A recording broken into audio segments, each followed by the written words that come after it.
దేవుని స్తోత్రం. ఆయన మేము అలాగా విశ్వాస మార్గంలో మేము అలాగా వస్తున్నప్పుడు దేవుని స్తోత్రం ప్రార్థన చేసుకుంటున్నాం, రహస్యంగా ప్రార్థన చేసుకుంటున్నాం. దేవుని స్తోత్రం.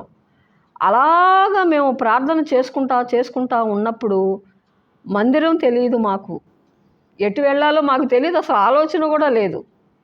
దేవుని స్తోత్రం. ఆ టైంలో దేవుడు ఒక వ్యక్తిని తీసుకొచ్చాడు. దేవుని స్తోత్రం. మాకు పిండి మరలు ఉండేవి, అక్కడ యేసు ప్రభు ఫోటో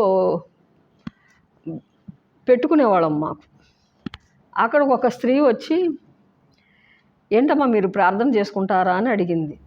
అప్పటికే మా ఇంట్లో ఏమి బొమ్మలు లేవు, ఆ యేసు ప్రభు వారి ఫోటో మాత్రం ఉండేది. అది మేము పిండి మరలు ఉండేవి మాకు, అక్కడ మేము ఆ ఫోటో పెట్టుకునేవాళ్ళం.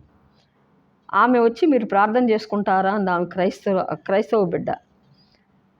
ప్రార్థన చేసుకుంటామనంటే ఆవిడ మా దగ్గర కూర్చొని ఆమె వస్తే మాకు ఎంత సంతోషమో.